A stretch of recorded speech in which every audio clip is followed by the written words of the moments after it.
Shin ka taɓa tsayawa ka yi tunani ta yaya mutum zai samu wato duk abin da yake nema a duniya, suna, kuɗi, ɗaukaka da masoya a ko'ina, amma har yanzu akwai babban rukunin da bai sauke ba? Wannan bidiyo ba na zargi ba ne, kuma ba na cin zarafin mutane ba ne, kira ne na nuna wato ƙauna da tattaunawa ga waɗanda muke ƙauna. Assalamu alaikum wa rahmatullahi wa barakatuh. Barkanmu da sake saduwa da mu a wannan tashar tamu ta Taskar Duniya TV. A yau za mu yi duba ne ga wasu manyan fitattun jaruman Kannywood waɗanda Allah ya ɗaukaka, amma har yanzu maganar tafiyarsu aikin hajji take wato matsayin tambaya a zukatan mutane. Shin me yake jinkirta su? Me yake hana su sauke wannan farali duk da wato ɗimbin dukiyar da suke da ita? Ka saurara har ƙarshe domin saƙon ƙarshe ya shafi kowa da kowa har da ni da kai. Kafin mu shiga cikin lissafi, ya kamata mu tuna cewa aikin hajji rukuni ne na biyar a musulunci. Allah subhanahu wa ta'ala ya wajabta shi ga duk wanda yake da iko. Ikon kuwa ya haɗa da lafiya da kuma kuɗi. Muna ganin waɗannan jarumai suna tafiya ƙasashen Turai, suna yawon shakatawa a Dubai da Paris. Amma tambayar ita ce, yaushe ne lokacin tafiyar su ɗakin Allah zai zo a gare su? Jarumi na farko wato sarkin Kannywood, jarumi Ali Nuhu. Bari mu fara da babban gari. Ali Nuhu shine jagoran masana'antar, mutumin da ya kwashe sama da shekaru 20 yana jan zarinsa a masana'antar ta Kannywood. Yana da daraja, yana da kuɗi, kuma yana wakiltar Najeriya a matakin duniya a masana'antar ta Kannywood. Muna yawan ganin Ali Nuhu a aikin umra yana ibada, wanda hakan abun alfahari ne, amma har yanzu masoyansa da dama suna jiran su ji labarin cewa sarki ya sauke faralin aikin hajji cikakke. Shin aiki ne ya yi yawa ko kuwa lokaci ne bai yi ba? Allah ya bashi ikon gamawa da duniya lafiya, amin.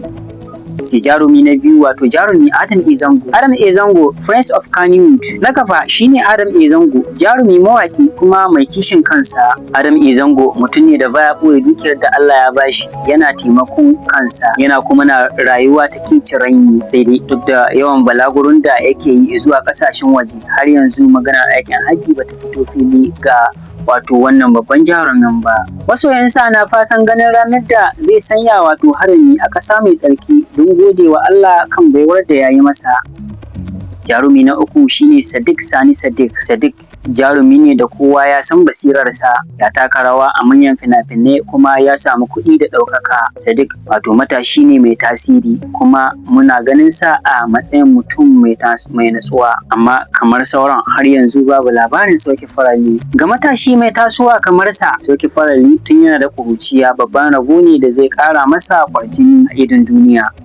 Sai jarumi na hudu Nuhu Abdullahi. Nuhu Abdullahi ana yi masa kallon ɗaya daga cikin wato jaruman mafi tarbiyya da kamun kai. Mutane da yawa suna girmama shi saboda yadda yake gudanar da wato harkokinsa cikin natsuwa. Duk da wannan mutunci da kuɗi da Allah ya bashi, batun tafiya aikin hajji ya kasance shiru. Shin yana shiri ne a ɓoye ko kuwa shi ma jiran lokaci yake yi? Muna addu'ar Allah ya sauke masa hanya.